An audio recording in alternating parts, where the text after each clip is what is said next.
Mission शक्ति तरफ 25 stall भी खोल जाली आज द्वितीय दिन विकास मेलार आमर ब्लॉक स्तरीय खाद्य प्रतियोगिता आम करूँ तार अंतिम पर्याय हूँ जिला स्तरीय खाद्य प्रतियोगिता से प्रतियोगिता मु उपस्थित थी सबू विचारक मंडली खाद्य खाई परखुले खाद्यर मान बा क्वालिटी ऑफ दी फूड मु टेस्ट कली आम माँ मान भौणी मैंने एसएचजी ग्रुप जो मैंने अच्छा से सुंदर भाव में निरामिष एवं आमिष खाद्य प्रस्तुत कर जो खाद्य अपश्रीयमाण एवं आउ आधुनिकतार चाकचक्य से खाद्य आउ परसा जाऊ ना जो खाद्य आम बो आमको परसुला एवं से अपत्य स्नेह थिला से खाद्य एठी उज्जीवित होती देखिली आपणकर विभिन्न प्रकार साग पोटली पिठा मांडिया करिसंती सर्वोपरि कखारु फूलर भजा ताकू मु ग्रहण करी मते भारी स्वादिष्ट लगिला से दिन समय को पुणी फेरिली जो समय बो बाड़ी कखारु फूल तोली आनिकी चाउल चूना को बाटिकी तावारे भाजी दिए मु खाए एवं से अपत्य स्नेह कथा मोर एबे भी मन पड़ुची यही प्रतियोगिता मु आशा पोषण करुच्ची आमर जो ट्रेडिशनल फूड अच्छी पारंपरिक खाद्य अच्छी आम जिते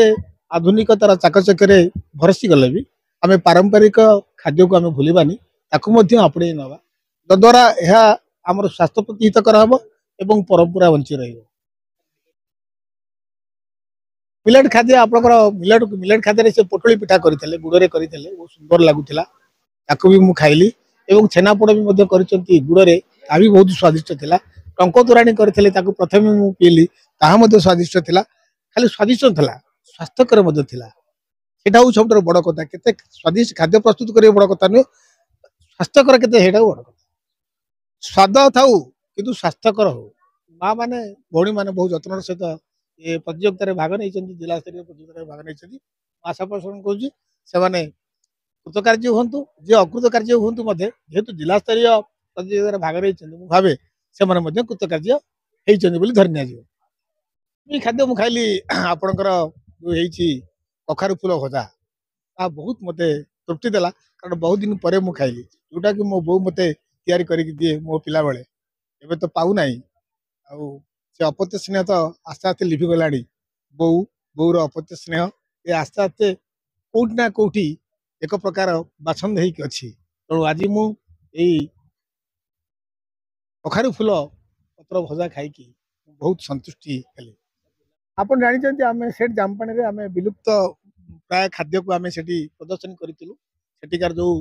चुटिया भंजुआ भाई माने भौणी माने माँ मैंने सब आमको परसी आम आरंभ करूँ आउ थे भी निवेदन करी आम जो अच्छी पारंपरिक खाद्य को आम अपने आज आमर नुआपड़ा जिले में जिला स्तरीय फूड कंपटीशन गोटे होता जोटा कि आमर जो खाद्य गुड़ाक विलुप्त हो जोड़ा घरे घरे प्रचलित हेल्ले से तार भेल्यू जानू ना से टाइप खाद्य भी कराइला जस्ट लाइक एग्जांपल कहूँ निम्ब फूल भजा होता जोटा कि आम घरे घरे रेगुलर करूँ आमर मुगर डालमा होता बहुत बढ़िया से जो ट्रेडिशनल हिसाब से कराइला मुगर बिरीर मंडा मंडा भी घर घरे हुए सब पिला माने आजिकली बाहर पिज्जा पिज्जा ये सब खाया पसंद करती किंतु मंडाटा भी बहुत बढ़िया था भिन्न भेराइटर मुग पुर नड़िया पुर ये सब होता भिन्न स्नाक्स आइटम होता आ माछ चिंगुड़ी ये जो झोल गुड़ा सोरस दे केमती पारंपरिक रीति से कराइला आमर मांडियार बर्फी भी होता सेटा भी लोके जानी ना मांडियार बर्फीटा बहुत टेस्टी थिला खुद जो कहते चाउल खुदरे आम उपमा सीना करूँ किंतु से जो करिथिला माने मसला देगी लेंबू दूर देगी जो करिथिला गोटे उपमाटे बहुत बढ़िया टेस्टी थिला एटा करिवार कारण होची हमर जो लोप पाउथुआ जो खाद्यर प्रणाली जोड़ा जेंती से माने शिखिबे जानिबे से प्रकार सब खाद्यडा प्रदर्शन हेतिला आ जो प्रति ब्लॉक रु हमर जो 5टा ब्लॉक अछि जो माने प्रथम हेतिले से कंपटीशन रे से माने एथिरे भाग नेथिले प्रति ग्रुप रो 3 जण एसएजी तेतरु टोटली हमर 15 जण मेंबर पार्टिसिपेट करथिले 5टा ग्रुप हेतिला सेथि हमर एई जिला स्तरीय रे फर्स्ट सेकंड थर्ड अछि प्राइज डिस्ट्रीब्यूशन प्रथम प्राइज अछि 10,000 सेकंड प्राइज अछि 8,000 और थर्ड प्राइज 6,000 एमती एटा गत वर्ष नथिला ए वर्ष हमर नुआ करी एटा माने सरकार तरफ गोटे प्रस्तुति प्रणाली गाइडलाइन आसला बहुत खुशी लगे बहुत आमर ये जिलापाल भी ये आसी परिदर्शन करते बहुत खुशी होते आम जज हिसाब से 5 जन थिलु से आमर ए बर्तमान खाद्य परिदर्शन चली धन्यवाद दूसरी मोर परिचित है संगीता पात्र जिला समाज कल्याण अधिकारी नुआपड़ा।